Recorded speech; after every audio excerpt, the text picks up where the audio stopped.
Hello, my name is Logan Bigley, and I'm with the psychology department from College of the Canyons. And today we're going to be discussing the effects of unhealthy food on motivation to work out.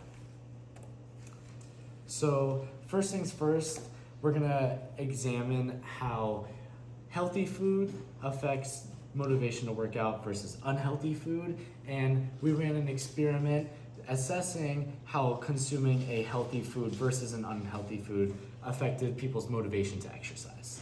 So we utilized two groups and they were surveyed on their likelihood to exercise before and after consuming an assigned snack. So group one was going to consist of a healthy option being an apple or a banana, while group two was going to be assigned an unhealthy snack, which was going to regard a Hershey's chocolate bar, king size, or a king size Nerds rope, which will be a sugary delight on a rope.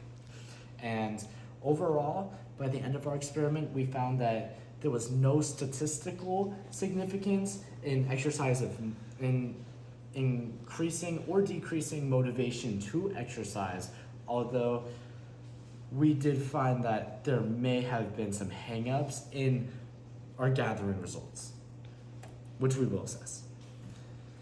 So first things first, of course, healthy eating is going to be linked to overall physical energy, overall more motivation in life, and mental clarity, consistency in workouts, etc. Longer lives, more fulfilling lives.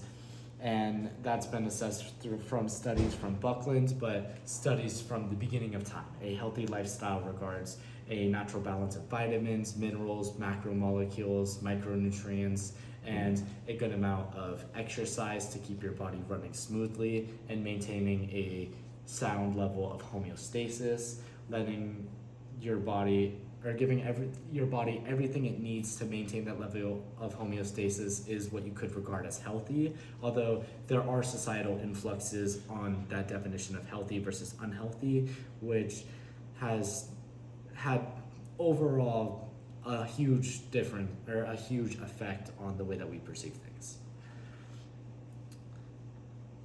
Another concept that is very, very, very common throughout dieting routines and fitness routines is going to be cheat meals. They provide extra calories, and overall the concept is you eat whatever foods you want, or sometimes there'll be a cheat day where you can eat as much or whatever you want. And the reason why these are so beneficial is because you're gonna have cravings on your day-to-day life, and your diet may be strict. It may consist of chicken and rice, for example, and eating that every day would be ridiculous throughout your life. So that's why cheat days are necessary in order to really create a more well-rounded structure for your life, and it makes it so you're able to get your cravings out of the way while still being healthy throughout a long-term span. And overall, it's been found that stress and burnout led to unhealthy food choices that reduce exercise motivation overall. So what that means is when people are feeling more stressed, they have things going on, they're more likely to choose those unhealthy options, which has been linked to a dopamine response. And how you eat sugary foods, more dopamine is released, and that's a way for a lot of people to cope with their stressful situations. Although we also found that will reduce exercise motivation from studies by Caddario and Shandon in 2017. So that has an overall negative impact on people overall.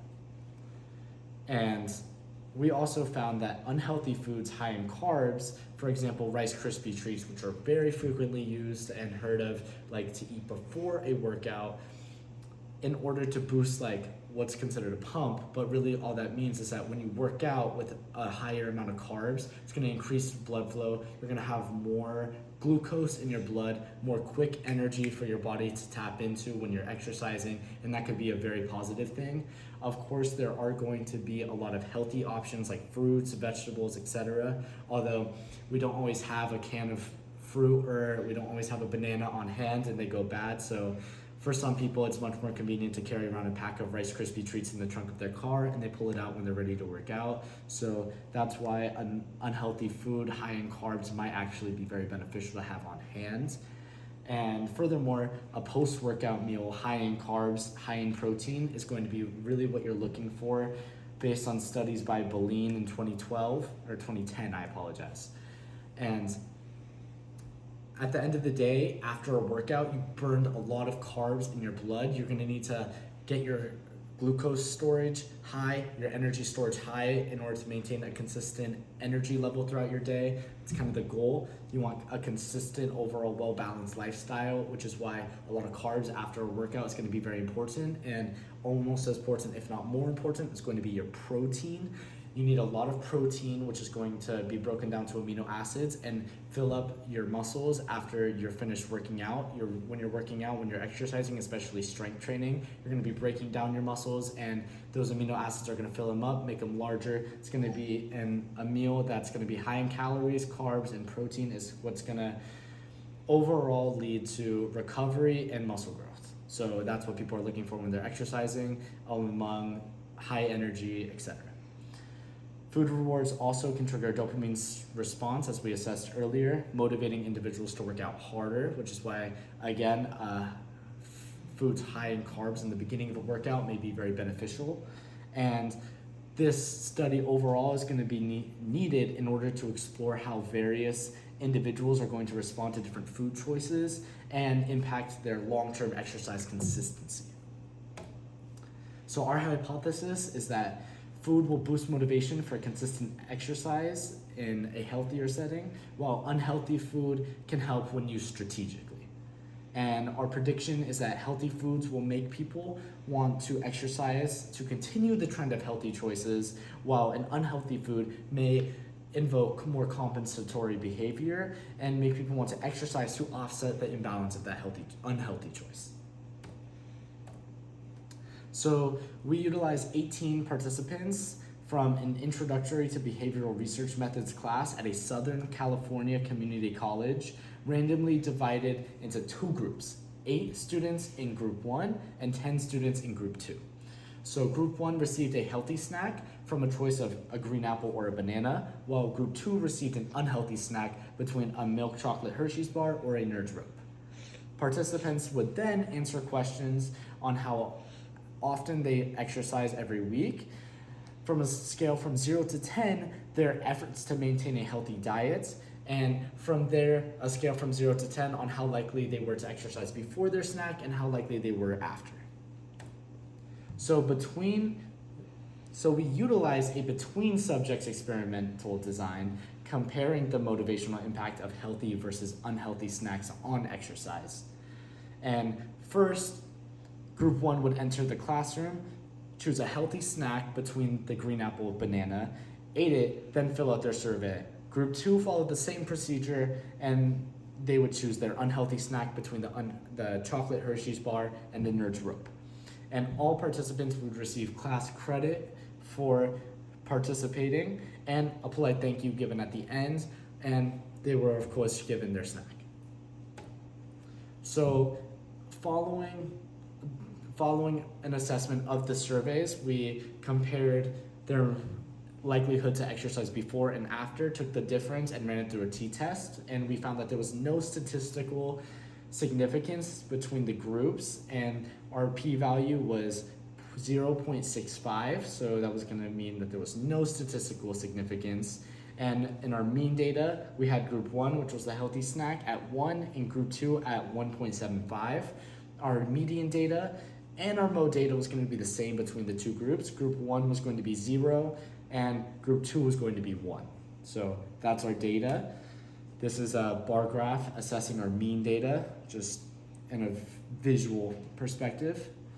And overall, our results showed that there was no statistical significance in food choices impacting exercise motivation overall. However, only 6 participants exercised more than twice a week, highlighting the small sample size as a limitation. And also, we found that those who exercised less than twice a week also reported low concern about their diet, showing little motivation from either snack choice throughout both groups. So among participants who exercise more than twice a week, food choices had a much more significant impact on their motivation. Healthy snack groups from group 1 who exercised regularly reported feeling motivated to stay consistent throughout their fitness regimen and making healthy choices. Our unhealthy snack group in group 2 felt motivated to exercise to make up for their sugary treat. Those who ate the unhealthy snack showed a greater increase in motivation by the end of the experiment overall. That's what we found. And they felt that they needed to compensate for their higher caloric intake. A future study could focus on a population that exercises consistently and is mindful of their diet in order to get clear results. And finally, motivation from food choices was minimal among those who didn't already have an existing fitness regimen, which again is why we should assess those who do focus on their healthy choices in order to get clear results in this overall topic. These are our references, and that can be assessed more thoroughly later on. And this is when I would answer questions. If there are any, if this is shown to the class, then I would feel free to answer them. And from there, I hope that this worked out okay and this was a fine substitute for the situation regarded. And I just wanted to say thank you so much.